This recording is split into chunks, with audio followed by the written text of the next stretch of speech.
Order our budget meeting for the Board of Supervisors. Today is Tuesday, June 2nd, 5 p.m. And if you're able, please stand and join us for the Pledge of Allegiance.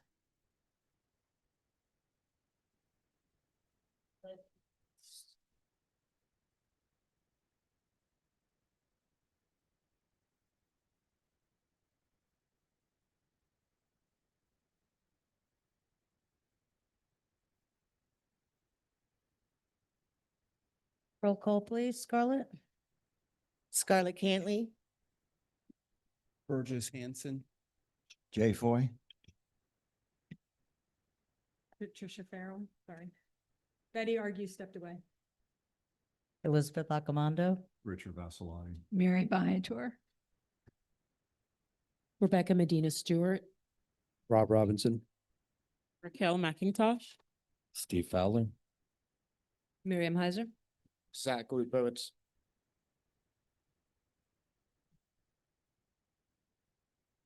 Nicholas Magarino. Jeff Sisolak.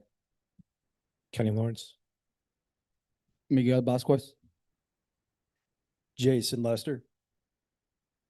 Mike LeCount. Greg Schaefer.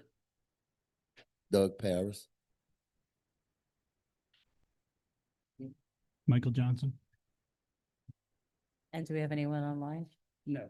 Not yet. Okay. Well, welcome everybody, and thank you for joining us for this budget workshop. This is the first, oh, I'm sorry.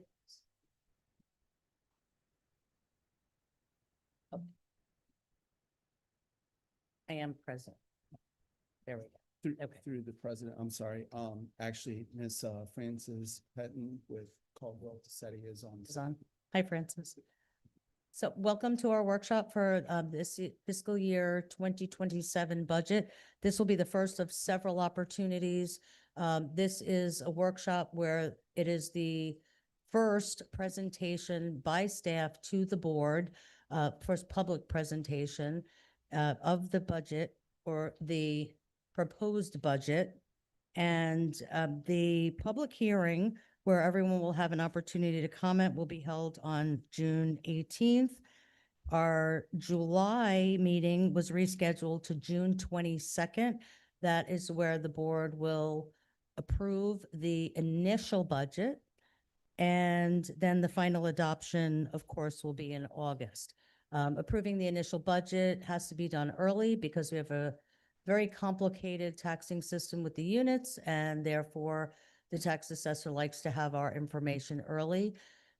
Once we vote on that, on the June 22nd meeting, the budget can only go down from there. And then in August, that will be the final, what we'll actually be paying for.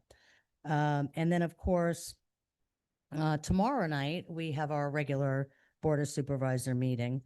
And before we begin with welcoming remarks, I'd like to take a point of personal privilege. And if some of you don't know, yesterday we had the ribbon cutting for the Corbett levee. The east section was finally completed after it failed during Tropical Storm Isaac in 2012.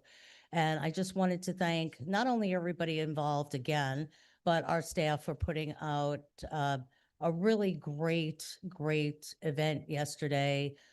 Everybody seemed very happy. You guys did a wonderful job, and we really appreciate the effort that went into it. And Supervisor Argue, your account of what went on and what the boards previously to us went through to make it happen was amazing. So thank you very much for that. And with that, I'll just say if you could please silence your cell phones, and we will get things going for this.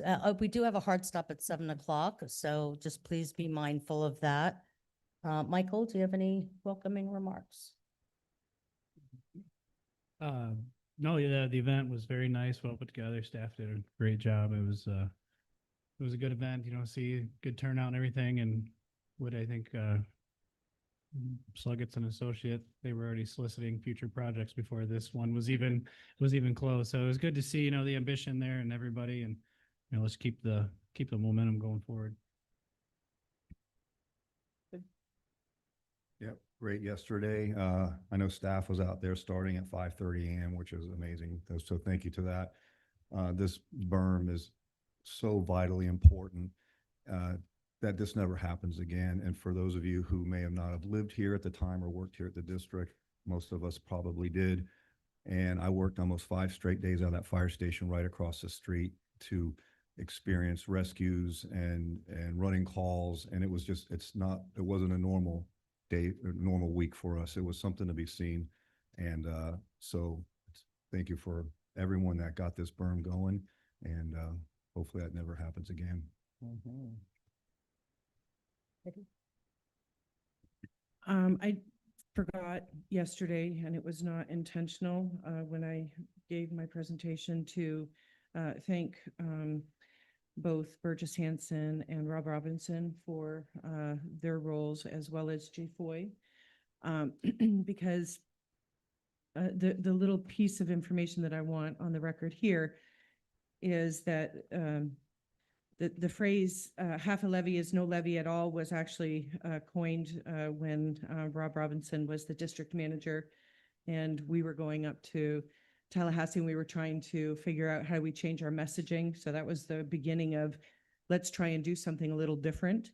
And then that kind of carried on for the next, I don't know, many years. Jay Foy, you and your knowledge and experience with respect to water in the district and the L8 Basin and all of those pieces, without you, we wouldn't have been able to articulate and dumb it down in a way to make the legislators really understand it. And again, we had to continually revamp that. And you helped us understand that. So I appreciate that. And then lastly, Burgess, when we decided that we were going to take a different approach and put together a team, I know that you worked, very diligently with those team members, following up and legislative session after legislative session, trying to get it across the finish line. So I appreciate that. And then also, Michael Johnson has not gotten his fair due. I did mention you yesterday, but the Water Task Force Committee has been instrumental in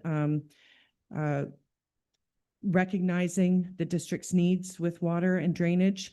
And so I really appreciate you doing your role there, as well as I believe Greg Schaefer is on that committee with you, and Jay. So thank you for that, and please continue to do that. And of course, our focus now is the 640 acres, and we got to get that across the finish line. So and that's what we have already started, working on.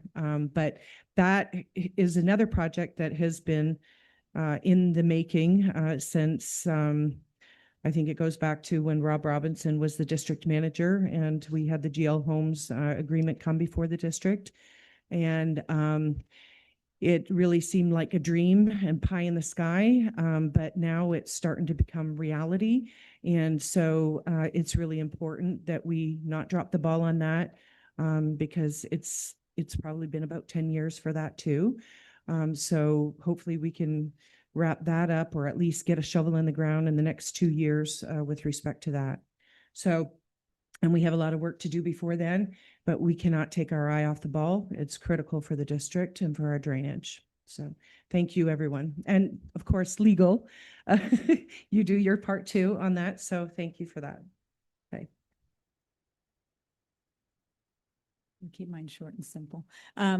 Great job yesterday. I enjoyed the festivities. The snack box was very good. I love the history that was given on what happened in 2012 and what it took to get it pushed through, and that it was a shared event to get it through. So there was many hands in that. So I appreciate that. I appreciate supervisors, directors, legal, everybody who had their hands on that to get us through it. Because I was here in 2012, just like Rich and many of you. I literally I told everybody I was in my own castle with a moat around my property.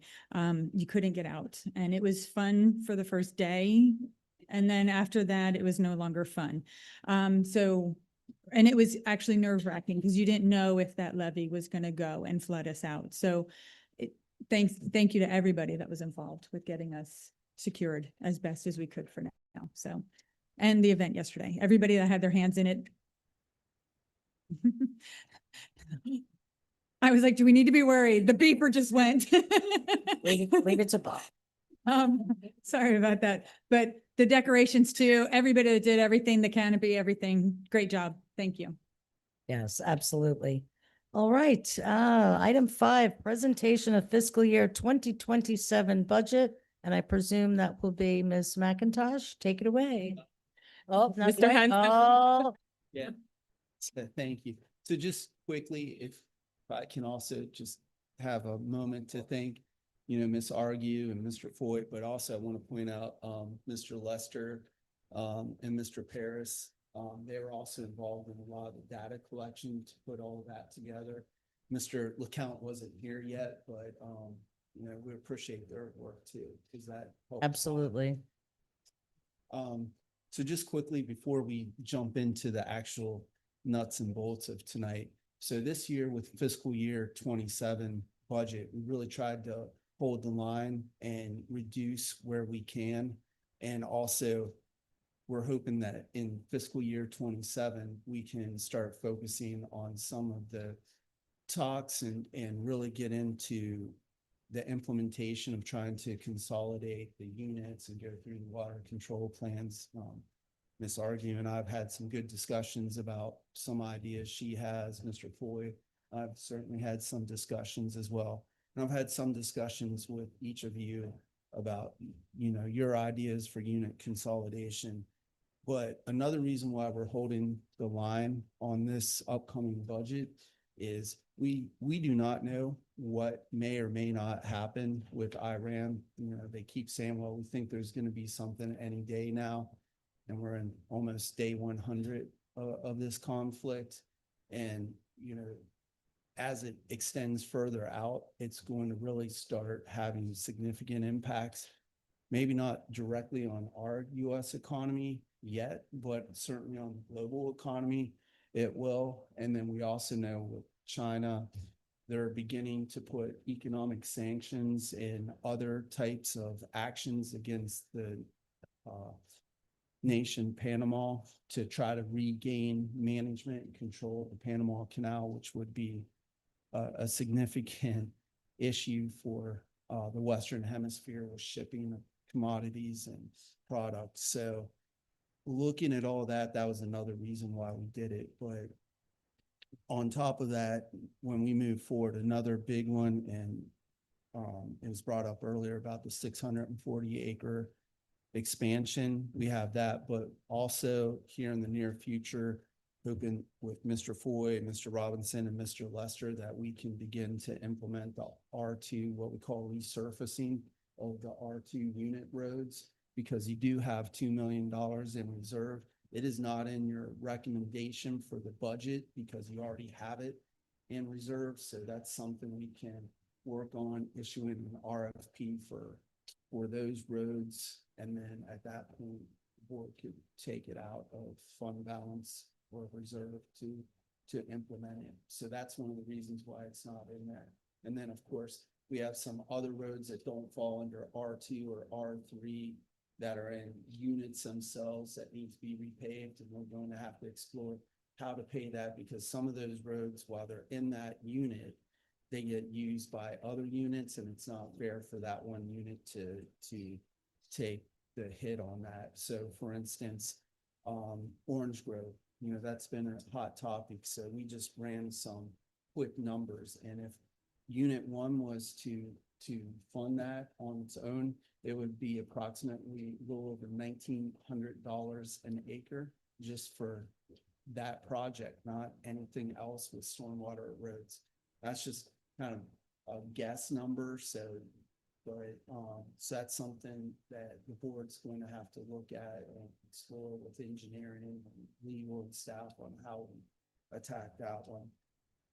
But, before we really get into anything else, I just want to thank all the staff for all the hard work in putting this budget together. This has been a little bit tougher, and we've had to do some recalculations to make sure it fits with, what the board wants and what the water control plans call for. So just want to thank Mary and Jay, also Mr. Foy and Ms. Viator for that as well. So with that, Okay, thank you. I don't know if there's any opening statements that you want to make, Ms. McIntosh, or I can jump right into it. Yeah, So get right to business. yeah, There you go. yeah, let me just jump in here. The floor is yours. Yeah. So again, the budget recommendation, staff develops it every year. And what we try to do is put priorities that the board has talked about in a previous year, or infrastructure maintenance or other capital projects that our directors feel. Hang on one second, please. Let them get settled in because it's, yeah. Okay, go ahead. I'm sorry. Or capital projects or other resources that our directors feel they need moving forward in the fiscal year. So, as you all are aware, the assessment is not like your typical local government assessment, which is a millage. This is based on benefit and based on the cost of actually providing that level of service or that capital project. And then, of course, objects of expenditures, there's three. There's personal services, which is really personnel, but the accounting term for it has always been personal services, operating capital outlay, and then, of course, debt service, which we do have for Unit 20 and Unit 18 for the Crestwood Boulevard bond, and then for the R3 road claim for that bond.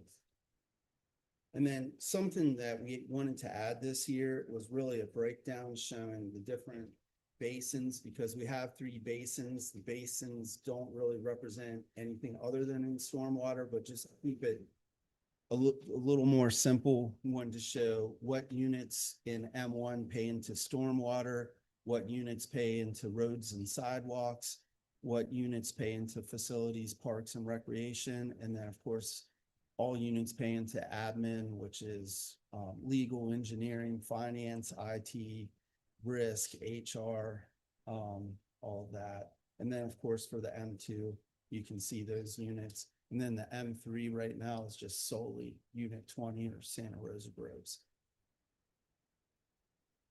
So just give you a general idea with stormwater, unfortunately, Mr. Schaefer, our current CSO, or Chief Stormwater Officer, will be retiring sometime next summer in 27. So we do want to look at trying to recruit a CSO that we prefer to have a PE. That way offsets some of the costs for us doing some internal like inspections and things like that. And that frees Mr. Foy's group up to actually focus on the water control plans and that unit consolidation, but that can also help in the future with the 640 and some of the long-term regulatory issues that I do think we're going to start seeing as special districts in the state of Florida with water quality and things like that. So one of the other issues that we want to really try to address, and it's not going to just start, it's going to start in 1 year, but it's certainly not going to complete in 1 year. And that's going to be a notice to landowners. We've tried to let them know about swales, but now that we've been doing a lot more flyovers, and currently we've been doing them mainly in the M2 basin, but we're seeing a lot more structures on canal banks. So that's something we're going to have to address, as well as clearing those. We're going to continue with the culvert replacement program, continue with canal reclamation, swale maintenance, and then one of the things that we're hoping that we can look to implement in fiscal year 28. But we need to do some legwork on it in this upcoming fiscal year, and that is to use drones to actually treat the canal water, the aquatics, and the canal slope. We will not do the canal top because of its proximity to yards. Specifically for the M1 basin, again, we want to get that notice out to people, but the biggest thing for M1 is to continue with the design and the water control plan amendment to include the boundaries of the 640 acres. And then there's also a process that we're going to have to initiate to get that out of escrow from GL Homes. And we're going to have to secure more funding. One of the other things that we're working with Paul Linton and the county on is they have set aside $8 million from, I believe it's resiliency or from ARPA funds from COVID. That can be used to put a gate, which we can start working on now on the actual east levee of the existing M1 impoundment. So that's something I'm hoping that Mr. Foy, Mr. Schaefer, Mr. Robinson can start working on in this upcoming fiscal year. And that way we're sure that we secure that $8 million and it doesn't get shifted to another project. And then right now it passed through the House and Senate, the $350,000 legislative appropriation to do some more mitigation on the west spoil mound, which is west of the M1 impoundment for the M0 canal. We're hoping, when met with the governor's budget staff, they've seen like they understood how this all fits into the 640 expansion. So, knock on wood, that does not get improved in the next few weeks. And then, of course, we want to initiate an east-west canal clearing with a 3-person crew. Mr. LeCount is starting to look at that and determine how to do that. And of course, that's something we'll also be doing in the M2 basin. We are going to be issuing a mowing RFP in addition to the sod and the hauling RFP. So the mowing contract will be specific for the M2. That will come back to the board in August, at the August meeting prior to you approving the budget. And then, of course, we also, we want to start with an idea that I'm not sure if Ms. Argue came up with it, but I know Mr. Lester had a little bit to do with it, and of course, Mr. Foy, but looking at vacating sections of 168th on both sides of the M2 canal to create additional temporary detention storage along there, which will help some of those lower basins in the M2 that are just right now going directly into the M2 canal. This may help offset some of that if the water levels are too high. And then, of course, we're hoping to continue discussions with the Seminole Improvement District regarding the M2 canal outfalls to ensure that our rights to that canal are upheld. And then, of course, in roads and sidewalks, we've made some changes to how we calculate that, and Ms. McIntosh will get into that in her part of the presentation. But right now, in the 11 units that comprise the roads and sidewalks department, we're expecting to mill 1.5 miles. We can continue with the petition process the way it is. And then we're hoping to mill up to half a mile in Unit 13, because Unit 13 is approximately 429 acres or 430 acres, so it's much smaller. So their budget is much more limited in what we want to charge them in an assessment. And then, may look at the board, if you so decide, we can look at financing options to rebuild and pave Orange Grove, or wait to consolidate, or figure something out with the water control plan process with that. And then, as I stated earlier, we want to issue an RFP to do mill and overlay or resurfacing of the R2 units. And then we have sidewalks that need to be repaired in units 2, 4, 6, 7, and 9. Some of them, particularly in unit 6, there's about a mile that needs to be done there, but there's a total of 6 miles among those units. And then we will continue with regular grading as we do now, and we'll also be doing the pothole repairs as they arise. Question on that. Yep. So you said a unit 6, 1 mile, Yep. what mile is that? Because when we were going through unit 6, when we were going through the road calculation, unit 6 and 12 did not have any sidewalk Yeah, going on, so, yeah.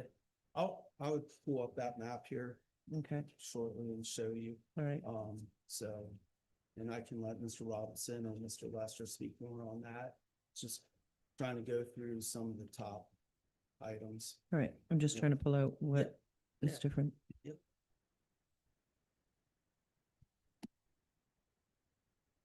So again, part of the unit 12, while it's not directly a road project, but it will have an impact on future unit 12 costs, because you may not have to grade those sections of roads as much, but also from a road and sidewalk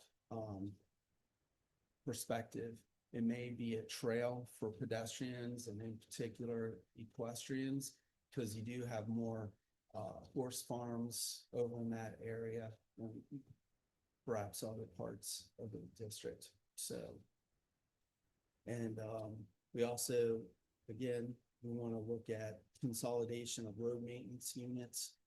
And that's something we'll have to explore through the water control plans. We also want to continue to pursue the county with 4-way stops, and then other traffic control measures, such as lowering speed limits, particularly near parks, like Temple or Sycamore or what have you. And then also, I don't think Mr. Foy or I want to give up on the unit 9 issue with the cut through traffic on 120th, and exploring the idea of making sections of that road one way, so we can actually put a sidewalk in. That was a priority for a lot of the people that live over in that area. But that's something, again, that through the water control process or water control plan process, we can explore that and work with the county. And then, same thing, expanding that out from that particular unit. We know as we're going through the WCPs, we're going to have to figure out what are we going to do with more and more external encroachment along North Lake into those units off of State Road 7. And of course, 160th is built and open, how will that impact some of the roads in units 3, 14, and 1 to the south? And then later on, once the western portions of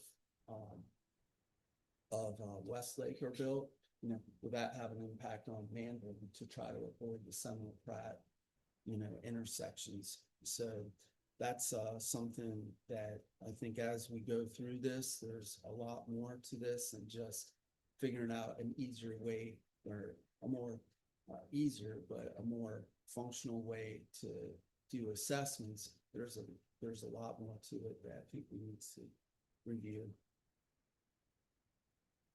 And then with the impoundment expansion, which currently is at the M2, this is what Mr. Robinson expects to take out in the next year. And these are conservative numbers. And, well, we can talk more about that as well. And then, of course, with facilities, parks and recreation, as you know, Mr. Lawrence will be leaving sometime here in this fiscal year, the remainder of it. So we already started advertising for a director. So part of the upcoming year will be to complete what we call phase 2B, which would be to build the second multi-purpose field, the restrooms, parking with the equestrian trailhead, and then doing some more exotic veg removal. We also have money in this upcoming budget for playground at Downers Park, as well as on June 22nd, we will be bringing the financing terms for the basketball and tennis courts at both Temple and Sycamore parks. And then one of the issues that I'm hoping the board can take up in the next year is to look at developing a master plan for a kids skate park, because that we know that that's it's getting really close to the end of its life expectancy with the playgrounds. But we're also hoping that we can put pressure on Palm Beach County to help us with those funds, because of the offset of from Seminole Pratt Whitney, like widening of it. And then we're also hoping to start finding some sponsors for a skate park or potential other amenities at ACP South. And then one of the other things that we want to do that's related to ACP, that's at the end of this, that I want to hit real quick, is find another parking area for the equipment over there, so we can open up more parking for the North Campus, athletic campus, particularly on weekends when it's packed. So we'll be looking at some other areas where we can, secure our equipment where it won't get vandalized. And then, of course, one of the things that came up at one of the equestrian trail, thank you, committee meetings was, whether or not to build a playground, because we had to remove that playground, but maybe the best place to put it is not next to the horse arenas, but to move it over closer to Hamlin House or to the barn. So that's something we want to look at. We also have a grant, but we have the funding available if the grant does not come through, to begin putting in fencing along 130th Trail South, starting at 40th Street, and then going north up to 60th. And then later on, that trail would continue actually on the west side of 130th on the avenue, north of the M Canal, because they'll have to either cross at Persimmon up to Avocado to 61st, which will either take them to ACP South to get the horse trail there, or they go west to continue north and eventually look at going to Hamlin, which will have to cross east. So, because 130th Avenue on the north side, you have canals there that do not have culverts. And then one of the other things that the board will be considering tomorrow night is something the Equestrian Advisory Board's been working on, and that's the Adopt a Trail program. So if the board does approve that, we're hoping to really be able to expand that and get more people to clean up the trails or to pay for signage, things of that nature.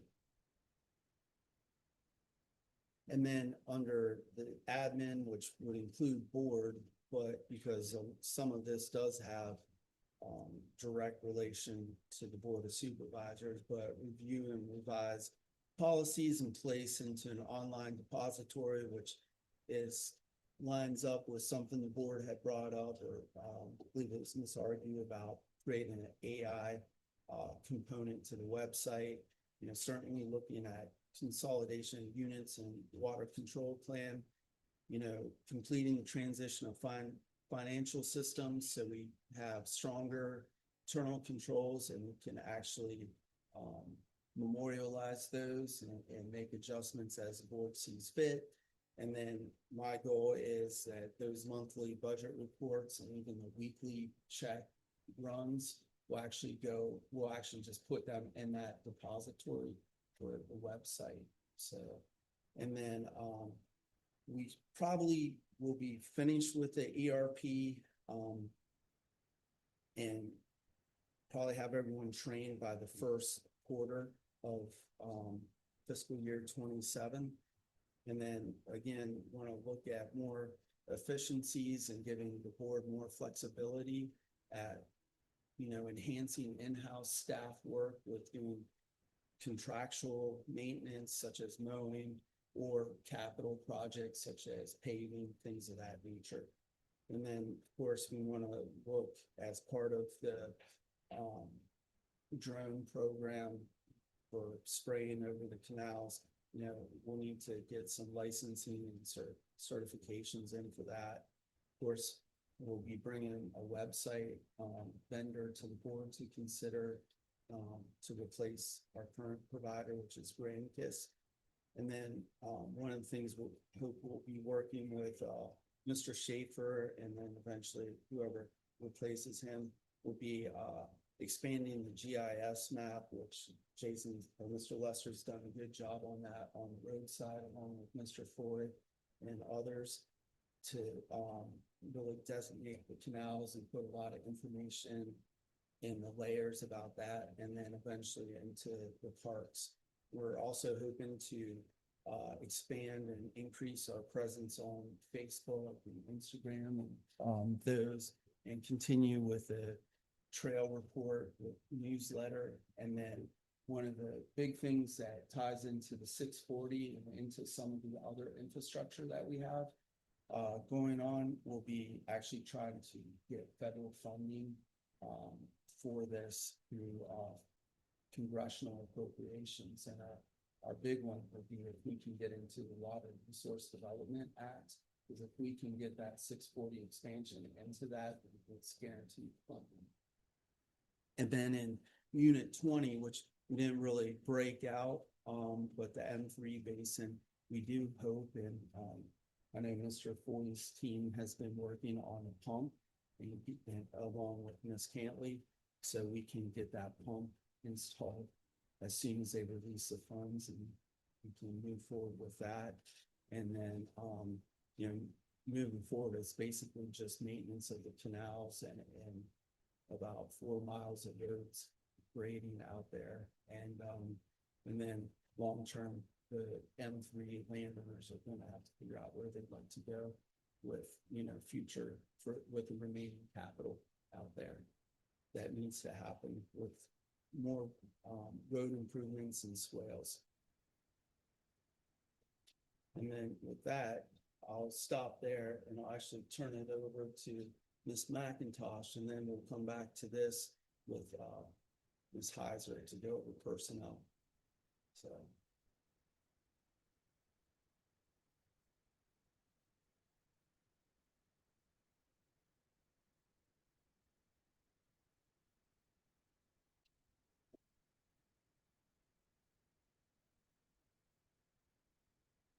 Thank you, Mr. Hanson.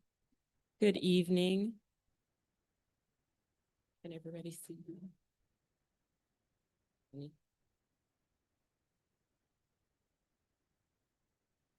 Can you see it? Is it? Yes. Okay. All right, so this is the proposed budget for fiscal year 2027.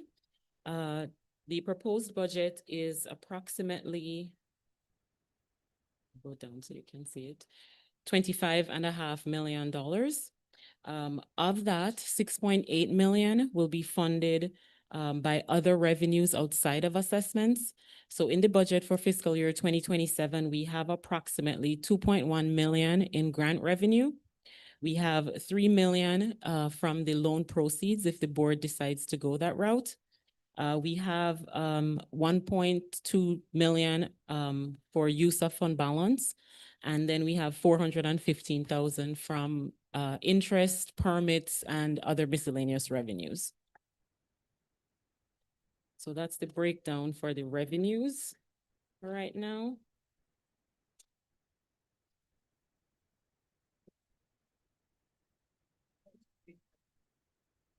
No, On the 1.2 fund balance, yes, how does that break down? Because, okay. yeah, can you just break Yes. that down for us? Sure. So 750,000 of that is for release of milling inventory. So that's in the roads department. And then an additional 50,000 is coming out of the M1S fund and 53,000 out of M2 fund. And can you Supervisor argue, I Can you did. explain why? So the release of the milling inventory, we have a huge stockpile right now. I understand And that so we part, want but the to, M1 and the M2. yes, the And M1 by and the the way, that M2. only adds up to 853 to me, but Yes, there's some in the parks department also. Sorry. okay, so how much is the parks? 432. And why do we have 432,000 coming from the, is that reserved for parks? Yes. So Is it that- came over. So So that's money that was rolled over that we Yes. had previously yes. allocated. Yes, so That- in the 2026 budget, we Okay. had 232,000 put in for ACP lighting, and we Mhm. had 210,000 for the temple basketball and tennis courts. And that was in this year's budget. In the year we're in right Okay. now, I yes. just want Yes, yes, yes. it on the record Yes. and everybody understand. Yes, And, yes. and so the M2, the 53,000 is what? The 53,000 is from funds that were budgeted, again, similar to parks. They were budgeted in fiscal year 2026, but we don't anticipate using that, so we're rolling it into 2027 to be used. Do we know what that 53,000 was budgeted for that didn't get done? And same thing with the M1.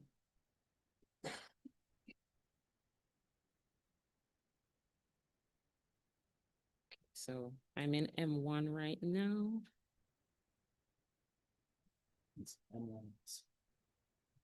I'm in M2. So it was repair and maintenance on buildings, So it's the pump MOT house, signage, pardon? the pump house. Repair and maintenance on the building itself. Mhm. So Uh, M1S is that Bay Hill? Yes, M1S is Bay Hill. I'm in So- M2 right now, so let me go up to Bay Oh, Hill. so the M2 is the pump house? Yes, Repairs for the building Repairs- at the M2 impoundment. repairs, there were some material and debris hauling monies that rolled over also, and signage, MOT signage that also rolled over into fiscal year 2027. Okay, thank you. Yes, you're welcome.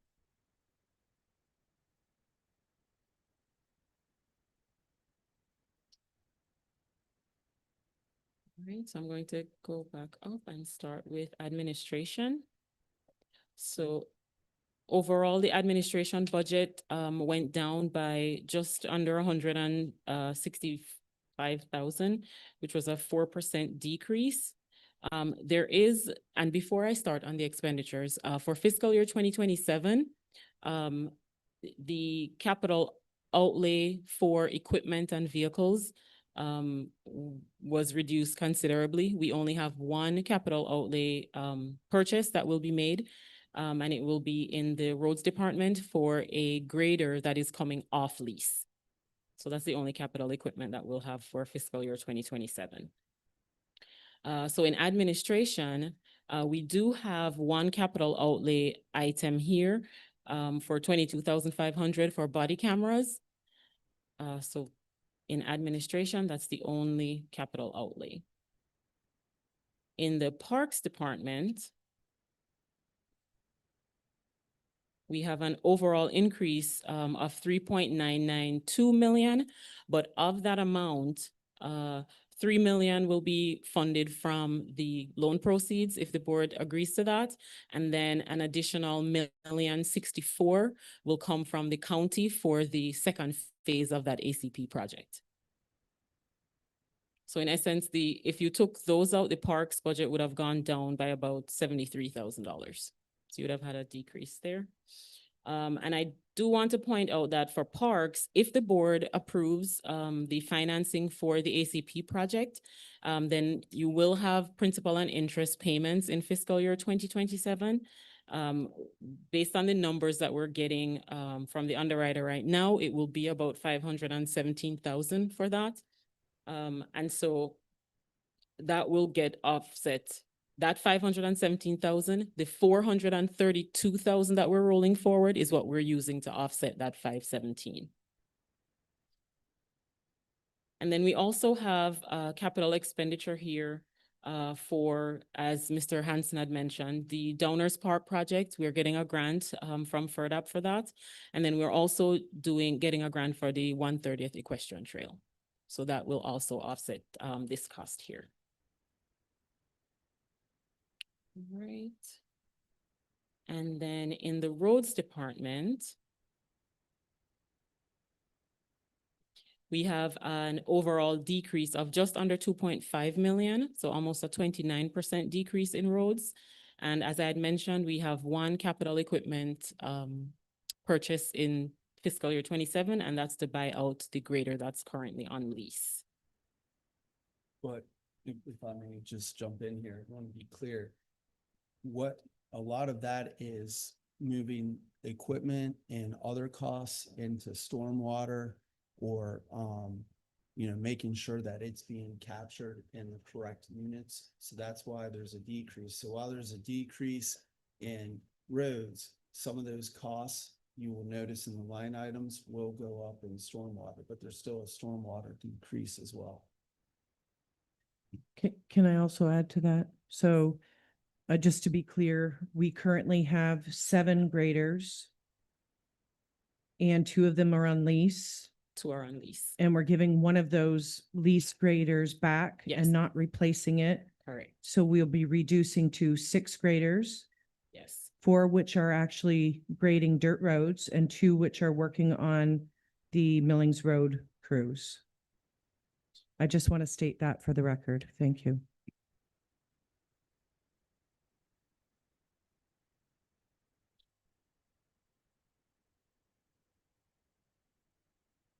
All right, so in the M1 department, we have a decrease, however slight, just under 60,000.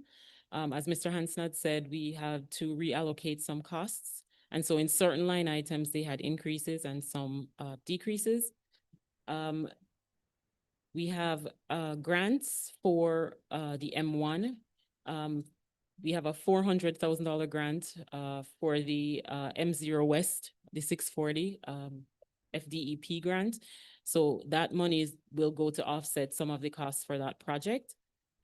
In capital outlay for the pumps and structures, Mr. Schaefer would like to rebuild 2 pumps and do some infrastructure work on pump stations 2 and 3. And so that amount has been included in the budget this year. And as Mr. Hansen had mentioned, that we want to get some work done on the spoil mound and the M0 West Canal reclamation. And that will get offset by grant revenue also. All right. The Bay Hill budget did not change from the prior fiscal year, so there are no changes to report there. And in the M2 budget, we had an increase of just under 115,000. In M2, we have a line item in here for 150,000 for the mowing contract. If the board decides not to go with an external vendor for mowing, then that amount would come out of the budget and the assessments would get reduced by that. And so when we send the final trim to the tax collector in September, that number would come down from the one I'm showing you tonight if the contract gets pulled. And just so everyone understands, the labor to do that work, if it is done in-house, is already built in. Yes, it is. All right, so in M2, the major project that the department wanted to work on was some infrastructure work on pump station number 1 and getting the aquatic guard on. Right, the aquatics budget also did not change from the prior year. In M3 or SRG, they had a slight increase of just under $10,000. Again, mowing. Oh, that's it. Just because this has come up again. Okay, The aquatics yes, belongs in stormwater. I do not understand why it's separated. It needs to be in stormwater. And secondly, I want it on the record that staff has advised me that we do not do any aquatic spraying in Santa Rosa Groves. So if we're not doing it in Santa Rosa Groves, why are we doing it elsewhere? So that's a conversation for something later, but either it needs to be done as part of our canal maintenance or it doesn't. So conversation for later, but I've done my homework on this and I just want that for everybody to think about because I intend to bring this up as we move forward. Okay.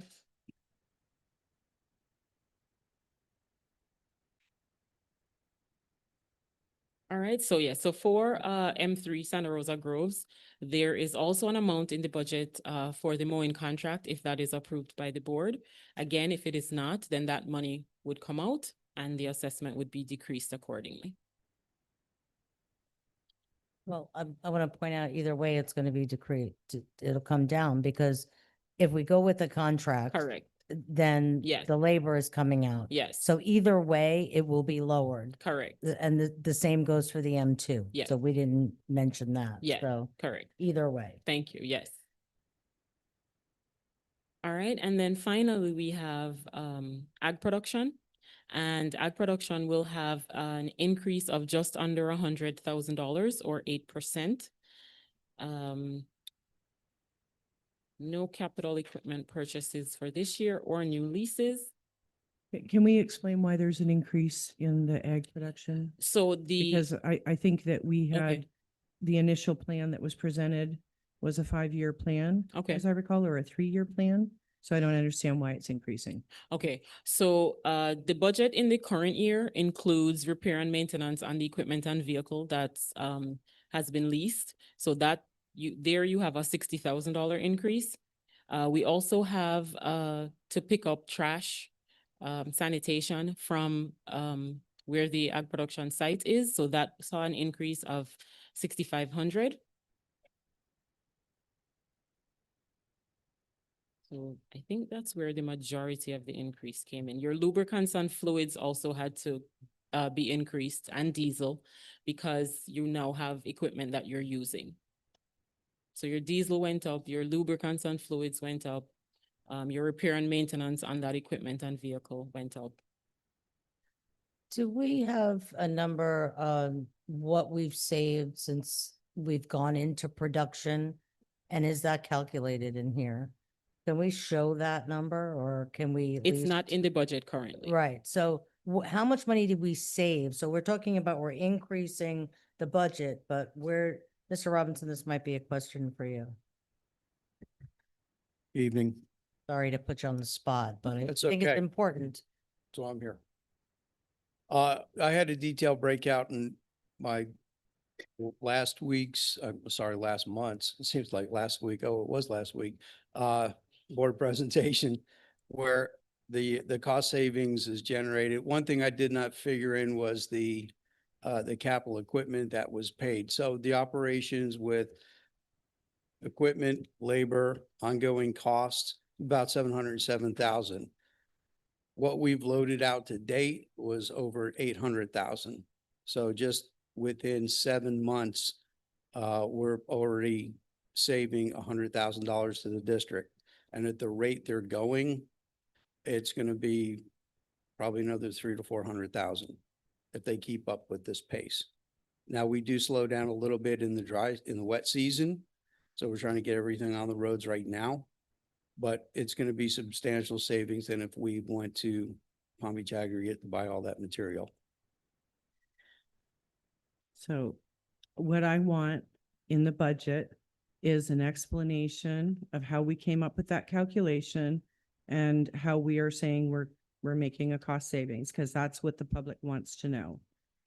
And again, on the ag production, I think how we're separating it out and showing it here, it warrants further discussion. So, ma'am. and there's still an outstanding matter, which I brought up repeatedly, and nobody's convinced me, nobody's come up with anything to try to convince me how the impact on the M2 and what we're gaining in terms of the excavation of the material in the M2, which belongs to the M2, was paid for by the M2, is being offset by the impact and the benefit. So I'd like that as part of the analysis and the presentation moving forward, please.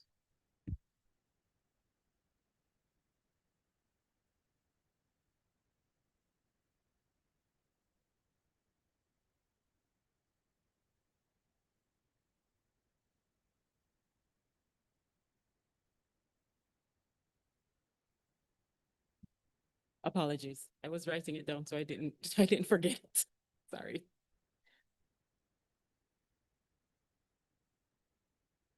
Okay, so overall, the total budget for the district increased by 1.5 million or 6%.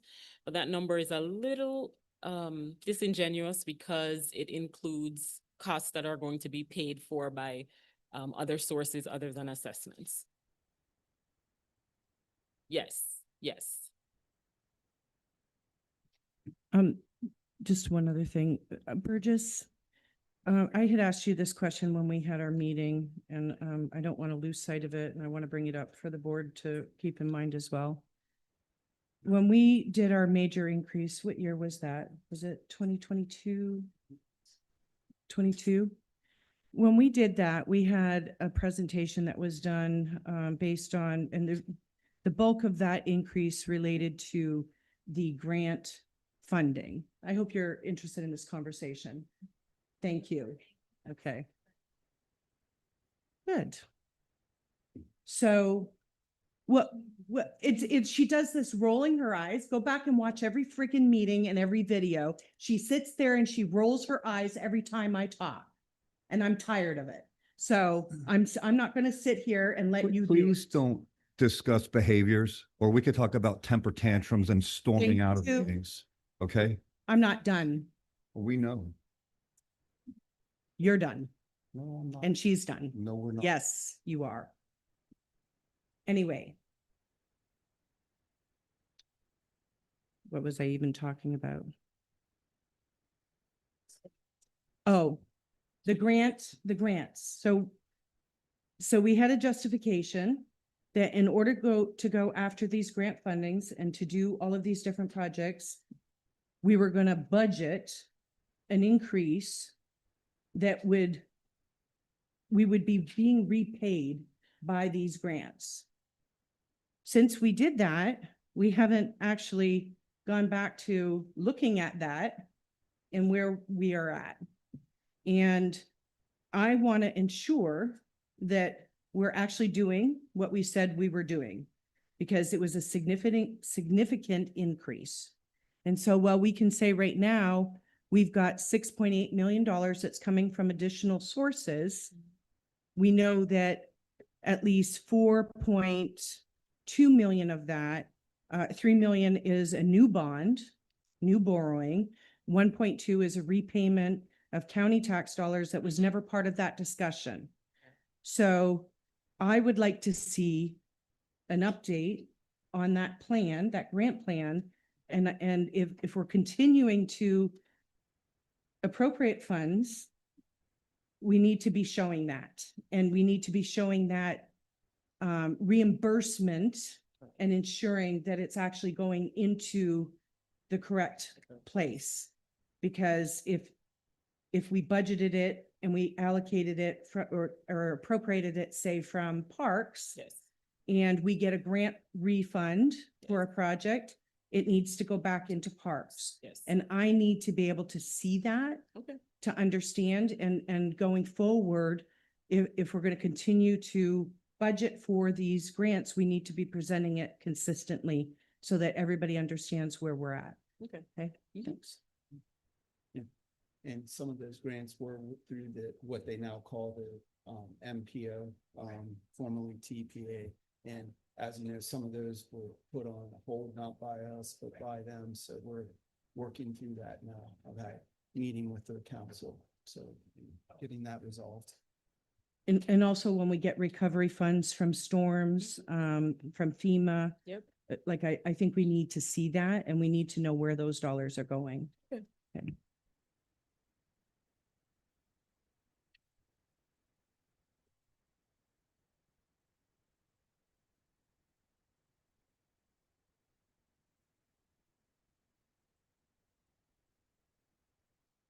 So I still have some outstanding questions. You should. Go back and look at the video. It's on the record. Except that the camera is aiming at you, so nobody can see. They can only go off of your accusations, which I don't appreciate. I had surgery on my right foot. It was uncomfortable and I changed. If you look at my notes, I've put down notes of things that you've actually spoke about. So please don't disrespect me when I'm sitting up here. Don't disrespect do me it. and you will. And I get wasn't. disrespect from And that's the point, Betty. I was not, and I don't appreciate it. And I prefer Every you not to do meeting. it again. every Okay. meeting. Yeah, You well, are very well, disrespectful. don't do it back to everybody else and myself too then. It's enough. I'm not your child and I don't appreciate you talking to me like that. So thank you. Don't behave like one. All right. You're the one please, acting like one. can we move on? I can move I- on. I- I'm just gonna call it out every single time. Unit 6, 1 mile of sidewalk. I didn't hear an answer on that. Can I get an answer?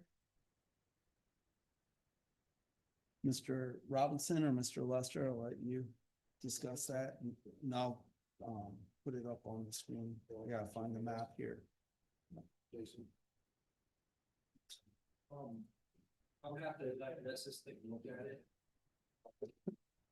I was on vacation last week, so I do know that we did provide a complete inventory of our sidewalk. We have, I believe about 94 miles of sidewalk, and it's been segmented into each unit and rated as well. So we can see if something satisfactory, which is acceptable, minimally acceptable, or unacceptable.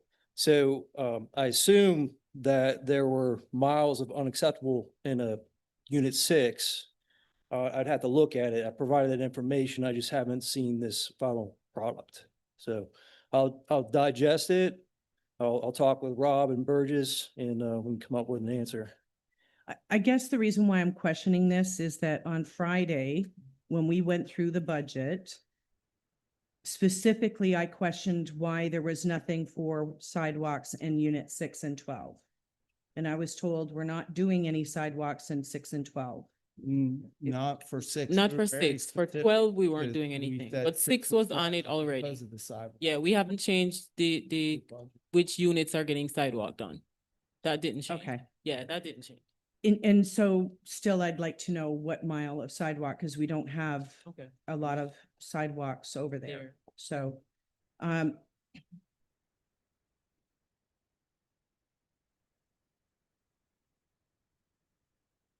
Pieces here and there? Is that Yeah, it, or- we have pieces all over the district. So the entire district, if we had ArcGIS, we could pull it up and look at it. Maybe certainly next meeting, we can do that. But we have all the asphalt roads rated as well, dirt roads, milling roads, sidewalks. So you'd be able to see where in the district we have our hotspots. You also be able to see what we've replaced in the last 4 to 5 years. So what we're trying to move into, because we just caught up with all the trip hazards, we've Yeah. had segments all over the place. Do 1 mile runs or half-mile runs just because it's more cost-effective, Mhm. more efficient. So if you have 11 units and we can only do 6, 7 miles a year, it's impossible to hit each unit if we're going to remain effective. So if you're dividing even milling roads or whatever it may be, if you divide it up by 11, it makes it a little bit less efficient. But if we look at, we can look at hotspots and maybe alternate units. One year we focus on 5 units or 6 units, and next year we focus on 4 or 5, just to limit mobilizations. Because if we can keep a crew concentrated in one area longer, they can share equipment, they can work together, and it's more efficient. Okay, yeah. But we'll have to discuss it, That- look I at just it. thought, that's what I thought I understood Yeah. it was parts, because like, and I've seen in my area where they've done like, like 2 houses worth here, and then a couple streets over, it's like 2 houses here, 1 house where they're really bad trip hazards and stuff like that. So that's what I thought it was. Yeah, That was a and- mile total, but it could have been. And last five August, we did a projects. complete reconnaissance and inspection of all 94 miles. And we found 22 major trip hazards, and we're just addressing the last 2. We've had other projects with Coconut Park and a few other ones. So now we're getting to where we can concentrate on major improvements and mile runs. Okay, thank you. On 120th, Yeah, me the too. one-way plan, is that still approved by the county?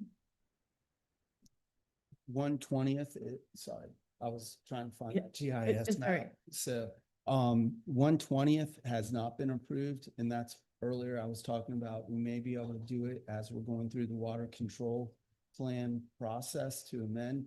We can look at doing that, but I think you may still have to work through the county because it's considered a traffic control, which we cannot implement, but we could include it in. I thought that the engineer supported our concept.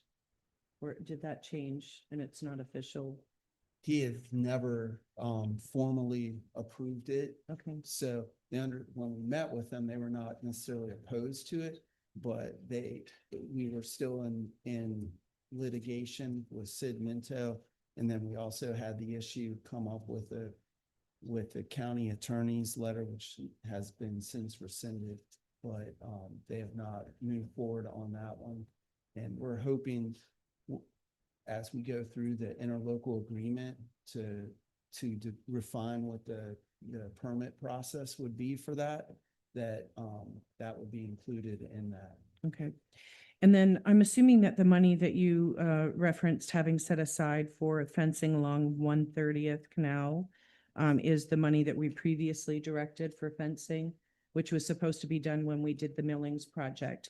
So, well, I appreciate that we're trying to get grant funding. I don't understand why we ended up with fencing around our building here, which we did not direct or approve, but we still don't have fencing where we directed that it be done if we were going to be milling 130th in those sections. So, and I believe that was both sides of the road. And the last time that I asked for an update on this, I was told that it was because the equestrian committee was evaluating it, but the board had already directed it. And the equestrian committee is supposed to be advisory. And while I appreciate them considering it, it should not be holding up previously directed projects from the board. And the reason why we wanted that there was because of milling that road next to one of our main equestrian trails. So, Well, just quickly on that. So with 130th trail on the east side, I think it was only on the east side because on the south side, there's not enough room on what would be 130th Ave on the west side. But the board never gave final direction to actually pay for the fencing, only for the millings in 2024. So we never allocated any funds for fencing along there. And it did not go back to the equestrian board for them to approve the fencing. It went back to determine where we should put openings along that entire stretch. So the openings just wouldn't be at major roadways, so people that are riding a horse that Yeah, maybe they go come in out and on out. the side, they Yeah. can go out rather than on just a main road. so my understanding is that when we approved the millings be Mhm. done, it was with the fencing as well. Uh, So, No, I don't Go believe back. so. I'll Yeah. go back and research that, but I don't think there was ever any final determination given on the actual fencing along there. it was. Right, going because we to said it do was gonna be the very east side expensive. of the Yeah. road. Well, not only do I think we thought it was gonna be too expensive, I think it was more trying to figure out what type of fencing we wanted to use there. Wasn't there like two There different was an choices issue and the with price? that, of it? yeah. So I think that was the other reason why it never got approved. Mhm. Well, that's not what my recollection was, and I never would have supported that project had it not been for actually putting fencing in when we were doing it. So, and I think that the people that were here, that were part of that request, were also part of that understanding. So, Yeah, if you'll go back and look at that, because yeah. I remember it different as well, but we can clarify that next.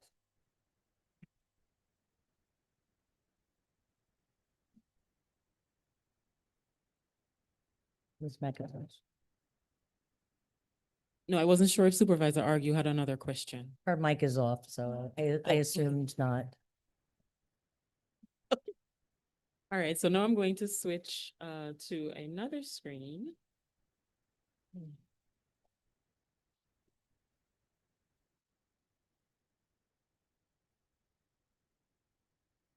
And this one may be a little hard to read because there's so much information on it. But this is showing a year-on-year comparison of the assessments per unit for each department. And let me just jump right to the bottom, which I think is what everybody wants to see. Yeah. So the total net change per acre for most of the units went down. They saw a decrease. In some units, there were slight increases. But even in the units that had slight increases, so for example, M2D and M2L, so Delwood and Los Flores, they will see their rate won't actually increase by 1712 because they're part of the M2 where the mowing contract is. And so they will see a reduction once those numbers get shifted. But overall, the majority saw decreases.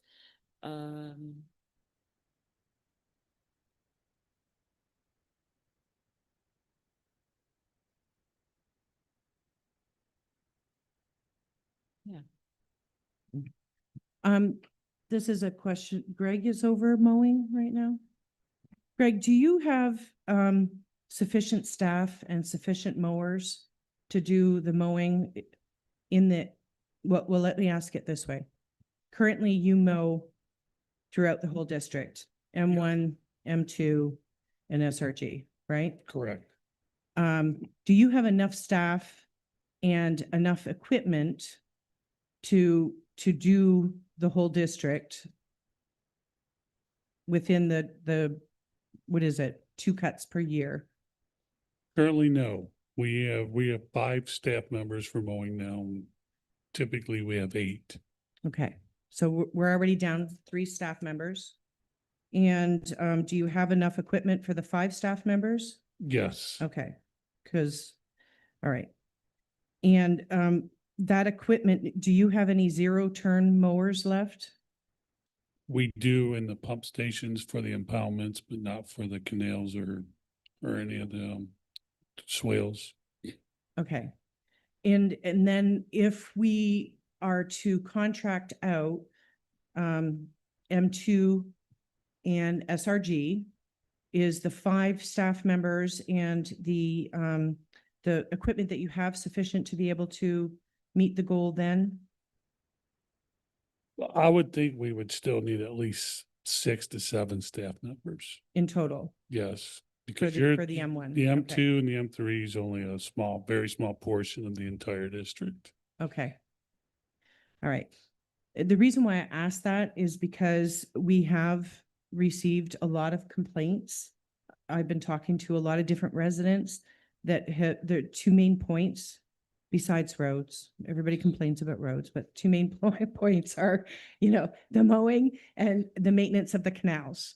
And one of the things that I brought up was that I don't think we have enough focus on drainage, but that mowing adds to some of those issues. So that's why I'm questioning that. There is no equipment for mowing in this budget. No. So we're not actually going to be in a situation where even if we contract out the M2 and Santa Rosa and Grove, we're still not going to be in a position where we have enough staff or equipment to properly maintain the M1 basin. Our goal is if it works well in the M2, excuse me, in M3, then we will be expanding or coming to the board to ask to expand that into the M1. And then we can reallocate those remaining EOs that we have, the 5, into other functions with stormwater, such as canal clearing with cutting down trees and doing other type of vegetative removal.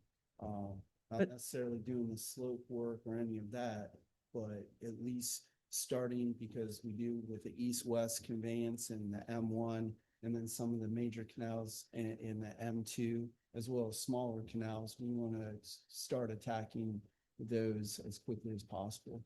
So that's. But right why now- we're holding off on not hiring more staff or recommending purchasing equipment, because if it does work, I think we will be able to show that it will be much cheaper and we'll get more cuts in the year by contracting. But in this plan right now for 2027, we're planning on only contracting out the M2 and Santa Rosa Groves. Yeah. If we approve that. But at the same time, it's going to be another year before we're even looking at and the board approving the M1. So I just think that we need to figure out how to solve that problem. Add another staff member or 2. You said how many you need? You've got 5 and you need how many? It's between 6 6 to and 7? 7. I would just say So- 7 to get Ideally. where we need to be. So, how much extra is it going to cost to add 2 more employees to mowing? And we already have in the budget 8 employees. So have those positions already been eliminated in this budget? I believe it. Okay, so now let me ask this way. In the budget for the staff, you have already removed the dollars that were for those additional 3 positions that were short. Yes, the recommendation is to freeze the positions because additionally to the recommendation, it is also very hard to recruit for mowing because unfortunately the mowing position in itself, even if we are lucky enough to hire an equipment operator, unfortunately the position in itself is not very attractive. I think we have discussed it before. Once we hire the equipment operator for mowing, then the other positions become more attractive because they do want to move up. If we're lucky enough to hire an equipment operator, they do see roads and sidewalk or asphalt crew or canal maintenance. They do see that there's a potential to move up and they obviously want to train, they want to move up and they want to make more money because that is the But that's always been the benefit of our district, Yeah. right? People come in on the They- ground. It's an easy job to get into the district. And then if they're interested in learning, you already know what kind of employee they are Yes. and whether or not they're worthwhile training on another position, whether Yes. it be, I don't know what all the titles are today. I'm tired of all the titles, to be honest, but it's an opportunity Yeah. for people to start at the ground and work their way up with equipment. So I'm just going to say for the record that I think we should not be eliminating those positions. And I think if we have to buy the equipment, then we need to be putting it in here until we have a plan otherwise. The other thing that we were discussing at the last meeting was relating to the contract. And apparently we didn't have the equipment to continue to maintain our own parks. And that was one of the justifications for putting it in that contract. So, there's a lot of different things that can change in a year, but I don't think we can afford to go another year not having sufficient level of service and equipment for mowing. So that, I don't know what it's going to take to get that in here, but I think we need to look at that. Just quickly, the other thing we can do is we can just do the contract for all 3 basins for mowing. Because I honestly, or not honestly, I feel very strongly that you should not have in-house mowing operations. Yeah, I think you should have contractual because it's much cheaper. And they come in, they do what they need to do and go. It is not a compounding, dollar amount like what you have with giving out merit, having, health benefits, all of those things. And that's why I'm trying to find a fine line here between keeping in-house where we know we have good crews that can do certain things and knowing that's something that is simplistic and should be pushing it out. And in the future, I think as you see more automation, like you're seeing it with lawnmowers and other equipment, maybe we can come back and look at doing it in-house that way. But I think anytime you're adding staff for doing that type of thing, I'd rather see those types of in-house resources going to more complicated operations like canal clearing and reclamation, things of that nature. And through the chat, just real quick, one of the challenges too is, and Mr. Paris can elaborate on that too, is even with adding staff, a contractor has the option to have more staff. One of the biggest things is we go through and we do clear to a certain extent, but a lot of the residents do have the expectations that we clean up behind. So all the palm fronds are gone, all the debris is gone, there's clean. And we do not have the staff, and even adding 3 people will not suffice that. We will not be able to clean up. So a lot of the complaints that he deals on a almost daily basis with is residents complaining in a not nice manner to him about that. Miriam, what, can you remind me, what do we pay?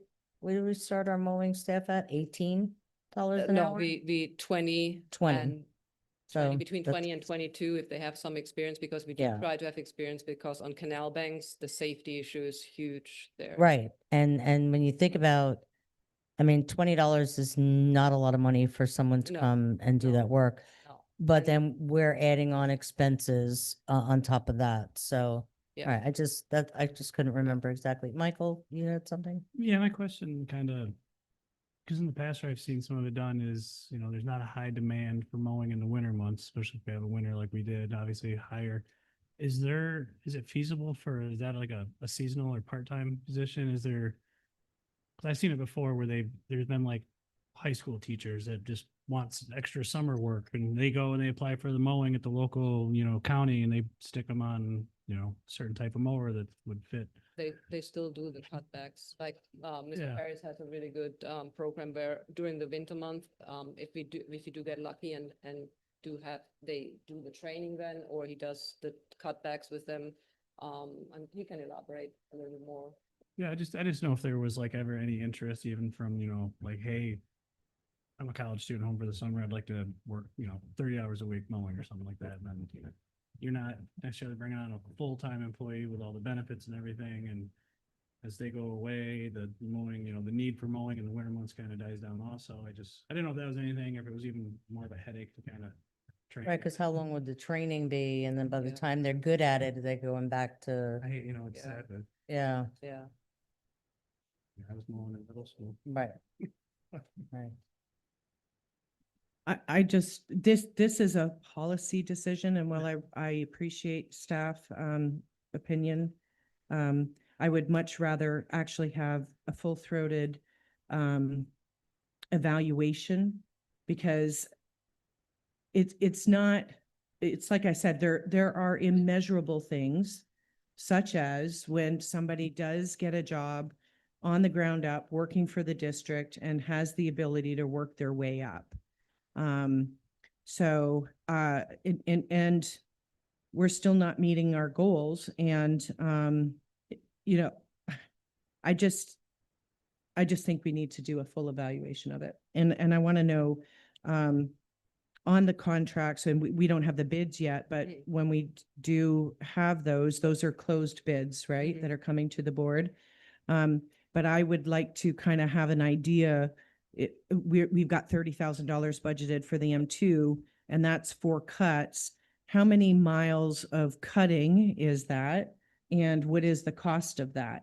And I would like a similar evaluation of, with staff in-house, what that cost is. Because if it's just costing us a couple extra dollars, but we're actually creating jobs in our community for people who need jobs, and that you talked about, you know, the national and international circumstance, I think we're going to find more and more people out of jobs. Palm Beach County right now, school district is looking at releasing, you know, teachers. Those teachers might need, you know, to pick up some side work to be able to, you know, help themselves. So I think we should be evaluating this. In the past, every single time we have looked at contracting work out, we have always gotten less and it's cost us more. And I don't understand why this evaluation is suddenly, you know, this is the way we have to go.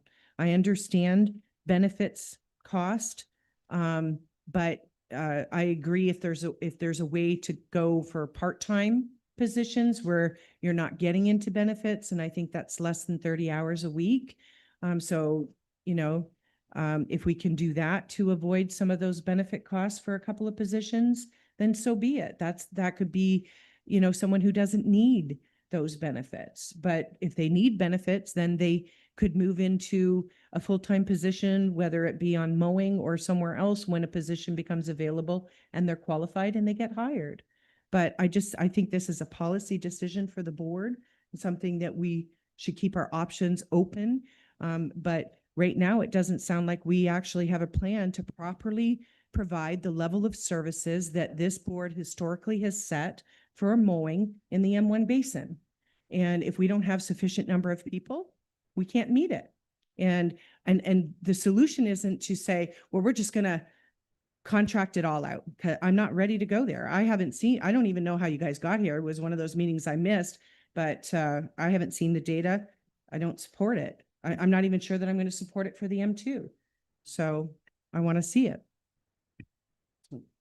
Just quickly, so again, I'm not trying to set your policy. I'm trying to give flexibility to the board so you can set policy and also look at it from a financial standpoint. So just want to be clear about that. The second thing is I'm trying to figure out ways where we can start reducing some costs, because you've got 3 silos of huge projects. You've got projects in stormwater that beyond just the 640, you've got projects in roads, and you got projects in parks, and you have maintenance in all 3 of those areas as well. So I'm just trying to figure out ways to bring options to this board so you can review them and say, you know what, if we can save money here, let's put it towards whether it's retroing swales or doing something with canals or in roads. Can you do more millings, or can you do the surface and overlay of roads that don't fall in the R2 or into the R3? So that's all I think we're trying to do, is bring forward areas. But looking at what Northern has done in other districts with mowing, they seem to be able to keep up with it at a lesser expense. So that's why we wanted to bring it forward. So it's always ultimately up to the board. But again, I just want to bring these options to you. And some of them, yeah, I am going to fight a little bit harder, because I'm trying to figure out going into fiscal year 28, 29, 30 and beyond, or everything's getting more and more expensive. Right. I don't see it coming down. So that's it. So as Ms. Argy was talking about, the contracting out, she's looking at more in-house, but you just made a statement that you said every single time we contract out, it costs more. And I know you've been here for a really long time. So if you can provide data that shows every single time we contract out and it costs more, I'd be interested to see that. We have an example recently. Didn't we contract out I guess we didn't. But I mean, We haven't been contracting out recently. Every time we have an evaluation, staff does it, it costs us more to contract it out than to do it in-house. That's the reason why we justified all the reorganizations we've done through the years. You can go back and look at the meetings. You can look at the documentation that was presented by staff Is and that- their is that comments in accurate? those Is meetings. that an accurate statement? Use the culvert project I as just an wanna- example. So I believe I wasn't here when they did the culvert example calculation. So I know when they did that, they looked at it, but we have not done something recently with mowing or with other services, starting with mowing, because I think that's an area where we need to make great improvements. And after having discussions with Northern and some others, that's an area where I think we can improve service while hopefully reducing expenses. And then if the board so desires, then we can reallocate those in-house staffed crews to go in to start clearing some of the canals that haven't been cleared for several years. And you know, they might not be able to take down 100-foot tree, but they can probably take down 60 or 70-foot trees and smaller. So just doing things like that. And I believe Mr. LeCount has a good idea on how to do that with minimal equipment, chainsaws and mulchers or you know, hauling it out. So, you know, those are areas where we want to try to get caught up with. And then eventually, you know, see what happens. You know, at the last meeting, there was talk about, you know, looking to no longer maintain swales in the future. You know, that's a board policy, and that's something as more and more people move in and do things, they may want to do that. But right now, we're acting as we're moving forward, that we're mowing swales, canal tops, canal slopes, and we're going to cut backs on canals as well as along sidewalks and roadways. Through the chair. Mhm. Historically, the district has contracted back and forth between grading of the roads. We've had mowing contracted out. We brought it back in-house. We've had aquatics in and out, even of financing and district management. We've contracted that out through the years. What we've seen, we can save money in certain areas, and certain areas like what we put out for mowing. We took the specifications and went out through a couple different districts and municipalities to see what they were paying for contract mowing. It was considerably less. We had to do a double take on some of the numbers we got just to make sure and call back to say, okay, this is what you guys are paying per acre. So when we did our calculations, we actually doubled it Yeah. just to make sure. Plus we left our staff numbers in there as well, just in case the board didn't want to move forward with that. The mowing is probably, it is one of the lowest paid, but one of the hardest things to do. You do have a lot of overhangs. It is a thankless job. It is a good way for people to get their foot in the door. And if the board would like to change policy, if we keep some of it in-house, I would like to explore some part-time because we lost a couple good people that retired. They went to work for other municipalities because we didn't offer part-time. So that would be something that we could bring back to the board and look at those numbers and then ultimately put the recommendation in there with the statistics and have the board make that change that policy. Through the chair, it's also, and Rob, you can, it's also one of the parts that is very hard on equipment. Because I think you can probably back me up on that. That equipment is the roughest looking equipment because of the overhang on the sides, the debris flying. Yeah, it is. It's Mhm. just one of the It is, Get it it's cleaned up. rough on it. And Yeah. then we have what, 3 openings in mowing right now? Yes. Bill, 3? We started with 2. Rocco was the last one out, so we started with 2 in the fiscal year, and then for the last month, the third one. So it's We've had rotating. I mean, we pretty- haven't had a full crew. Have we At least- actively been actually trying Oh, to yeah. recruit? Oh, yeah, yeah. Because it's my understanding that the impression by our mowing crew is that those jobs are all going to be eliminated because that's what's been told to them. So I think that what you're telling us is different than what you're telling staff. The positions So- have been posted and we recruit, but I mean, when you have the option between going to either a road crew or the swale crew or somewhere else, but the alternative is that you can advance within 6 months or maybe even a year, or you can go on to the mowing crew. I know, but how are you actively Unfortunately, trying to recruit mowing staff? most of it is word to mouth, or when you go onto the webpage, or most people come, they walk in. Honestly, our biggest recruiters are our own staff. So we're not actively doing anything to recruit mowers. So I just want to correct the record that it is not a situation that we can't hire people. We are not even trying. That In is fact, not. we are telling in our fact, in-house staff that we're going to eliminate their jobs. Ma- So Miriam, what were you saying? I'm sorry. That is not exactly what I said. I said that we are recruiting and our staff is actually the best recruiters because they're the ones that are recruiting staff. But if you have the option between being a equipment operator for mowing or an equipment operator for roads or for stormwater, they do choose to be in roads because the advanced options are better.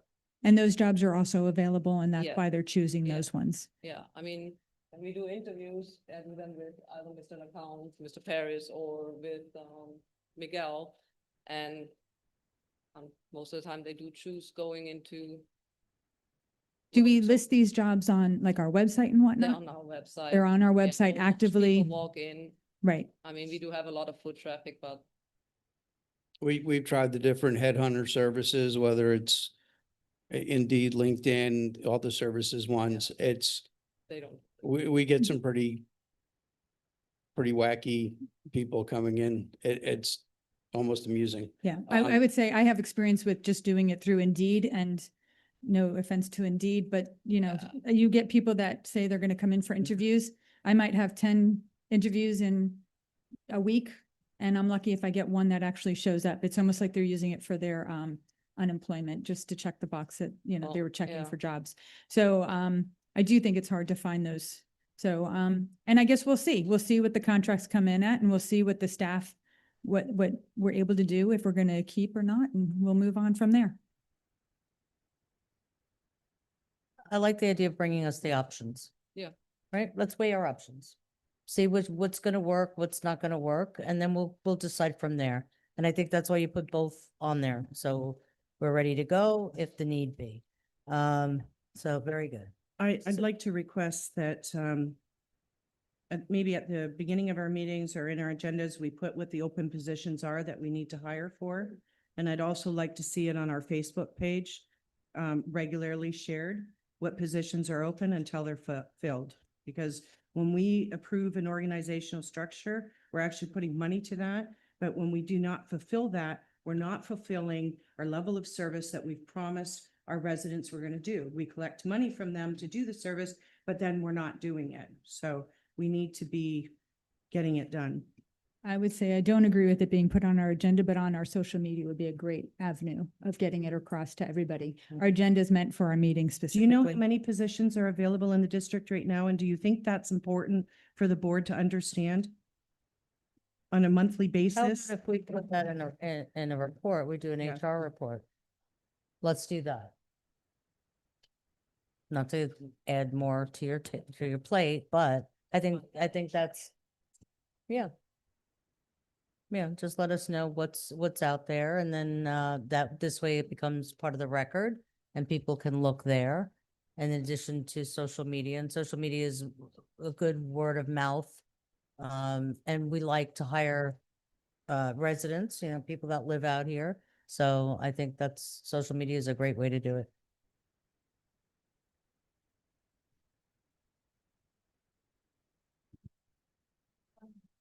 All right. All right. Just because it's just a workshop and so we figured we could get through it in 2 hours. So does anybody have any more questions? God bless you back there. Any more questions? So the one thing that wasn't included in this that I want to see in the next meeting is the organizational structure and I want it specifically spelled out what we're actually budgeting for and what what you're proposing we're eliminating, because again, that is, we're responsible for the organizational Mhm. structure. We're responsible for the budget. It all ties together Mhm. and we have to agree on this. And I'm going to state this again. If you go back and you look at the organizational in 2013, what we had and where we are today, and yes, we have a tremendous amount of things that have come at us and we're addressing a lot more things, but in my opinion, we've got a lot less workers than we do managers. It's incredible the amount that is in administration and management.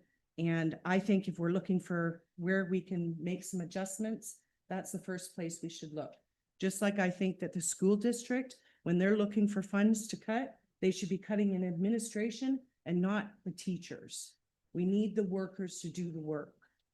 So I But want to it's- see that Right, but as it's also part of what we're talking important, about. it's also important that the administrative part gets done correctly and we have the right people for those jobs too. So it's a balance.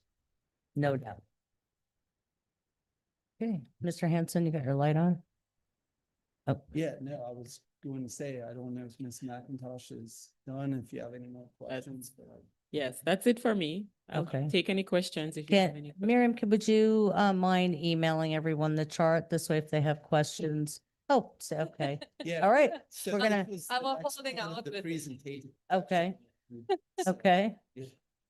Yeah, well. Because you 'cause can't read it on we the, were like, because go it's through so, the numbers and then we wanted to. yes, it's always so tiny. That's why I printed out. No, if you could share that All with me. right, give me a I- second. please. yeah, I gotta if you get could set share. up, right? We have a lot to do. Oh, and it's, yes. Give me 1 second. I thought she was doing it from home, so.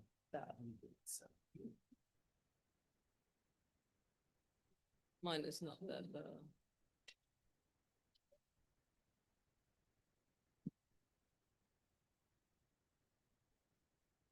next time I'm gonna just hand out like a little, what is it called, magnifying glass with it.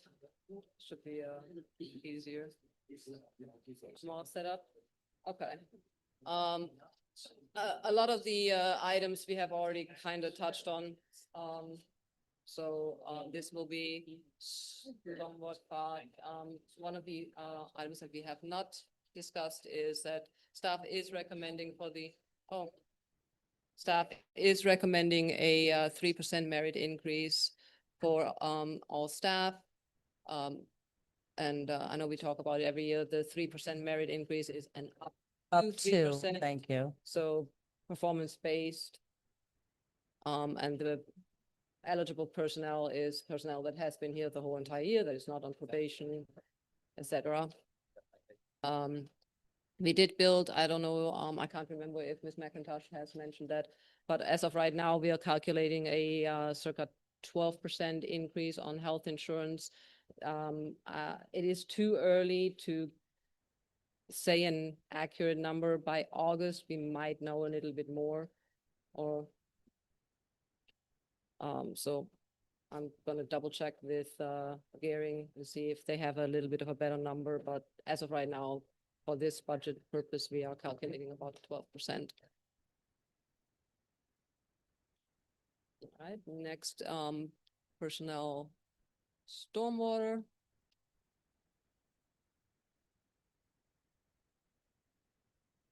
There we go. As Mr. Hansen has mentioned, Mr. Schaefer has decided that he will retire sometime in June of 2027. So with that, we would like to start the process of recruiting for a chief stormwater officer with a PE certification preferred. Looking into that salary range, we anticipate anywhere from 100,000 to 160,000 for a salary range. That's why we would like to start the recruiting process early, just to kind of gauge and see if this is something that's achievable. And once Mr. Schaefer decides to retire, we will defund the original chief stormwater officer position. Additionally, we recommend to take one of the vacant equipment operator position under the swale crew and combine it with one of the vacant equipment operator position on the culvert crew and create a heavy equipment operator position under that culvert crew. And then, as we discussed just now, the 3 vacant equipment operator positions in mowing. It is a recommendation. We evaluated in August. Go from there. And then there is 4 vacant positions in the roads and sidewalk department. There are 4 vacant equipment operator positions. They have been vacant throughout the year. Speaking with Miguel and him discussing it with his crew chiefs. Yes, great, would be great if we would have the positions, but we haven't recruited them for the last year. It is not significantly reducing the production. So we're recommending to freeze it. It was brought up, well, what about all the equipment that we have purchased this year? There are not heavy equipment operators, they're equipment operators, so they're mainly ground workers. So yes, they do during the course of the time, of course, we cross-train them and they are on equipment at some point to train, but they're not on the equipment all the time. So it's not affecting the equipment that we purchased. So the equipment is still utilized. So it's not equipment that we're not utilizing. So I just want to make that clear that it's not extra equipment. So the equipment is still being utilized. Like, for example, the water truck, a water truck is utilized to a heavy equipment operator because it's a CDL water truck. So CDL driver has to be a heavy equipment operator. Next.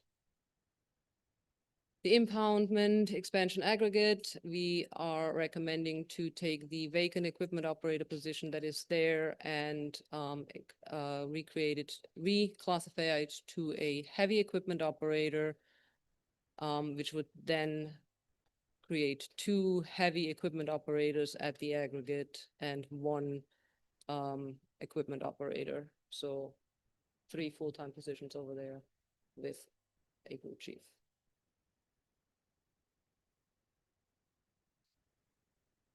And I think this is last but not least, parks. Currently, the parks recreation specialist is going to vacate that position by the end of the fiscal year. Then we would reclassify that position to an equestrian specialist. The part-time equestrian specialist would be reclassified to a full-time equestrian specialist, and bringing the equestrian specialist full-time staff to 3 FTEs. And we would also recommend to freeze 1 full-time park specialist, 1 position. We do have recommend the parks contract, mowing contract. So freezing the 1 vacant position would kind of help offsetting the cost a little bit. So that is the recommendation for parks. And I think that was, no, administration. I forgot about administration. There you go. Miss Front Desk Customer Service has decided to leave us. She is retiring now. So we're defunding that position. I mean, it was helping us out a little bit, but we're gonna just defund this position now. Freeing up the funds of that. We're recommending the IT, Mr. Nelson, Information Technology and Cybersecurity Coordinator, not only because the name is so very long. We're deciding to reclassify him to IT and Automation Supervisor, not any better from my accent. But it will help to streamline the IT processes a little bit and helping with the implementation of the rest of the ERP systems. the streamlining of the website, getting that started, helping with the streamlining of the automation services, the drone program. This is a reclassification, so instead of the 3%, he would be eligible for the 5% instead of the 3%. So, but it does come with a increase of functions. The unmanned aerial vehicle pilot, the drone pilot will go from full-time, will go from part-time to full-time with him reporting to the IT and automation supervisor. And as Mr. Hansen mentioned earlier, we'll explore options of the aerial spraying, licensure of the vegetation spraying. He'll also be assisting with the website, with additional IT and additional drone. So, and the current records retention coordinator will reclassify to the administrative services coordinator. With the front desk as it exists with records is kind of obsolete with everything that is happening with the ERP, with everything that is incorporated in the front desk function. So everything administrative is kind of in that position now. So it includes the cashiering, the ERP, the permitting, the special permits. So it all is kind of combining into more of an administrative, including records. So we'll combine all that, and it turns into a reclassification rather than a change of the position. So it's reclassification. So that will be a 5% versus a 3%.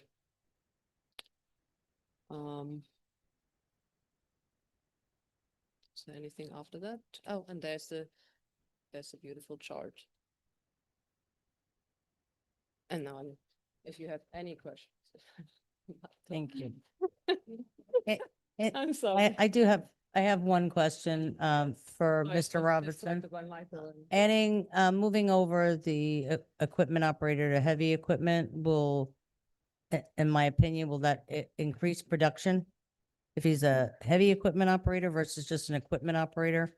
So which would assume is just somebody moving the dirt or the rock to the truck. Whereas now this heavy equipment operator can actually be, getting the rock out or all of that.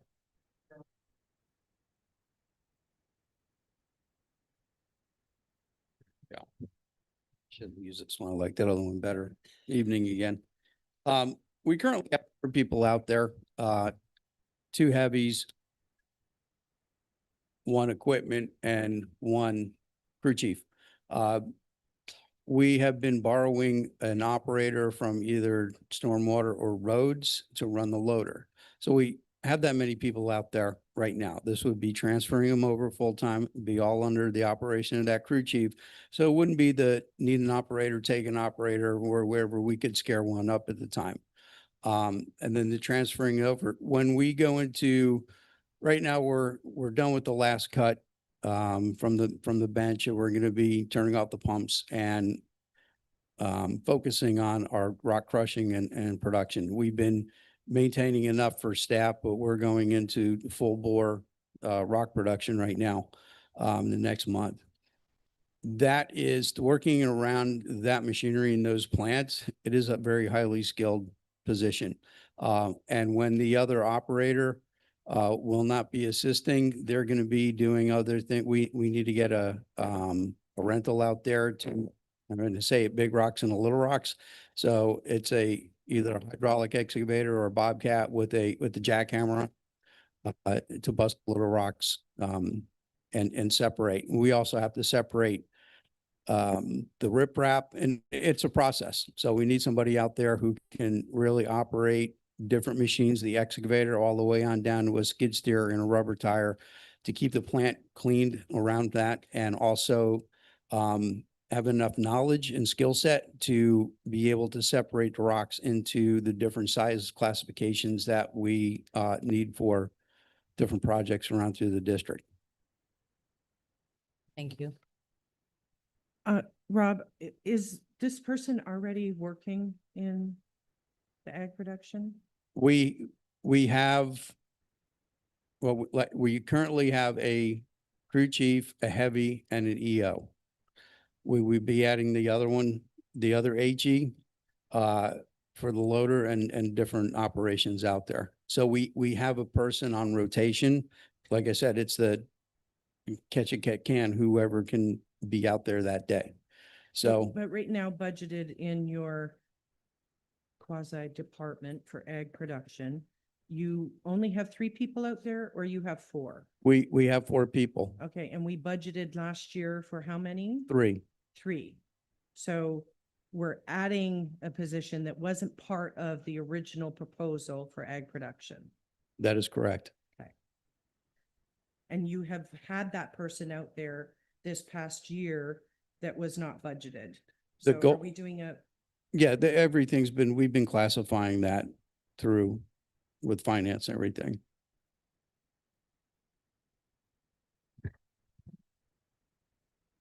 So if an employee works outside of the department that they have been budgeted in, we have to do a journal entry to move their salaries and benefits from the department they were budgeted in to the department that they're actually working in. can I ask where they've been pulled from? And since we're short-staffed in other areas, I'm wondering, We have a number of equipment that are broke down. We have a dump truck that seems to be perpetually in the shop, so they fill in, or wherever we can get them.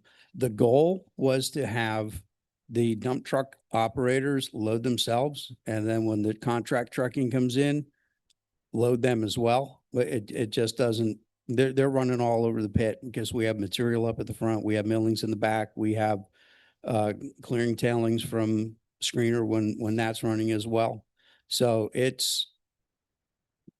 yeah, we've been getting them from wherever we can get them. Thank you.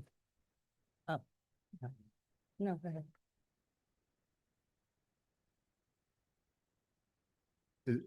Mr. Hanson, is this the latest organizational chart? This is what it would be the recommendation for fiscal year 27. Okay, It is not the existing organizational chart for fiscal year 26, but we can provide a copy of that. to well, all of you. I'm just looking at this, and Ms. Argy made a statement that said that, we have too many managers and not enough workers. But when I'm looking at this right now, like I'm looking at a manager with 24 people under them, another manager with 16 under them, another manager with 6, another manager with 10. That's an enormous amount of workers under a manager, at least from where I come from, the fire department's 5 to 1. So I think that's excellent if it's working out for the district to have that many workers under one manager. That's a lot of workers under a manager. That's my opinion on that. And I would compare it with last year's. If you don't have it, staff can give it to you. But you should have it from last year. And, this is, although I'm sure, I know I have been spending a lot of time meeting with and talking with staff over the course of the last couple of weeks. Everybody should just continue to do that until we're ready to meet again in 2.5 weeks. To decide whether, where we want to go with this, so we can get that initial trim out to the county. Again, I just want to remind everybody, it's only going to get lower from here. So once we approve it, so I think that's very important to bring up. Say that every year, people see the initial budget and they're like, oh my God, my taxes are going up. Well, that's not necessarily the case. In the end, they can only go down. Once it's approved, they cannot go up. But, continue, the board to have these conversations with staff.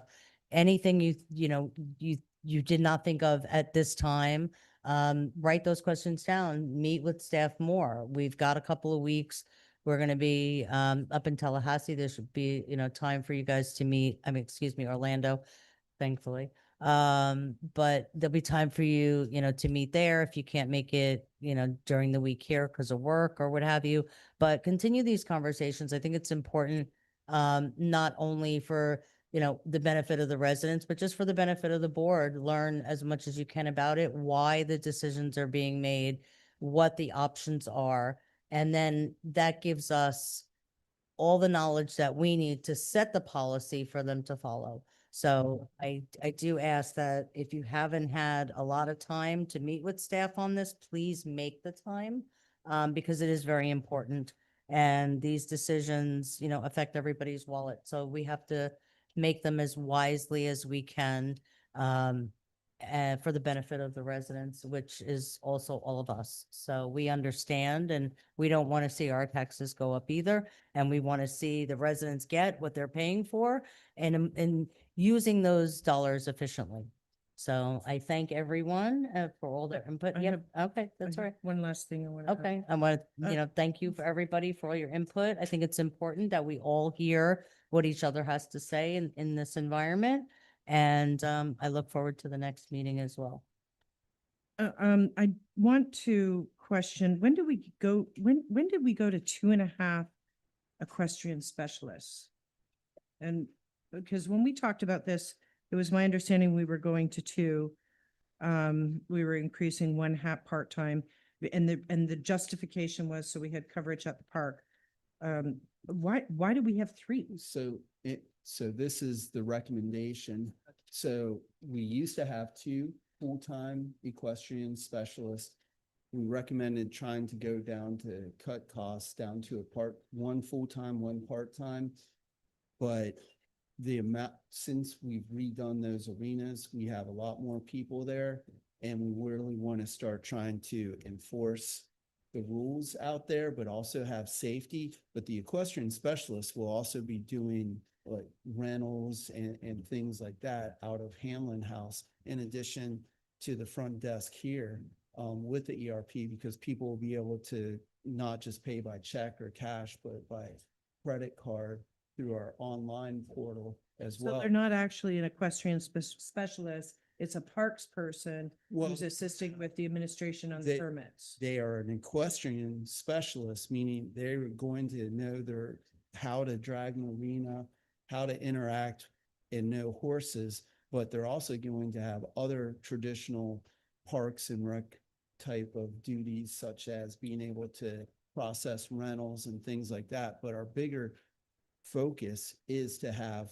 more coverage out on those arenas. And eventually, it's not necessarily in this fiscal year budget, but we are trying to work with Ms. Stewart's trying to work with the Tourism Council to get some cameras put out there so people can view, but not only can they view it, but our employees can view it also, so they can work inside some of the time. Most of the time, we want them out there because we are starting to see more people trying to give lessons, and we want to start cracking down on that as much as possible. Plus, 2 years ago, which kind of started us going in this route of having more equestrian staff out there, is whenever that young, I can't remember, it was a young child and they got bucked off their horse because of a thunderstorm, and we didn't have somebody right there at that time because we only had partial coverage through the week, and it happened later in the evening, so the closer wasn't there yet. But luckily somebody did see it and called 911. Yeah, especially in an equestrian park, we want to make sure we have somebody there. I just don't the understand how time. we can't cover the Right. park with 2. That's where I'm going with Well, this. I because- mean, So- we never even had 1. Our park staff used to be trained to maintain the equestrian park, But- and we didn't have designated equestrian people. Yeah, They were Now there. it's- Now you have 7-day usage, and you have it. We early had in the 7-day morning. usage before. And- What I'm suggesting is that we reconsider that. I was saying, we are not capable of covering that to the extent that we need to 7 days a week, because you have them coming in the morning, afternoon, especially in the winter, and in the evening. I think a So- park like that has a lot more hazards than your average park. So I do think it's important that we have the right people out there, and not just, anybody that, you know, can do a permit.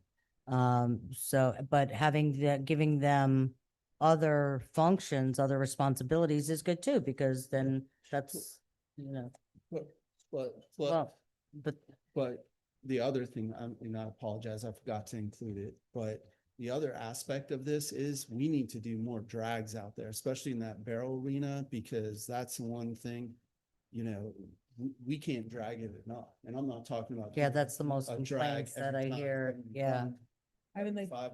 I would like to say, we've had that mentioned because we had people that joined us at, not this past meeting, the meeting before that, and that was one of the things they did say, that it needs to be dragged more often.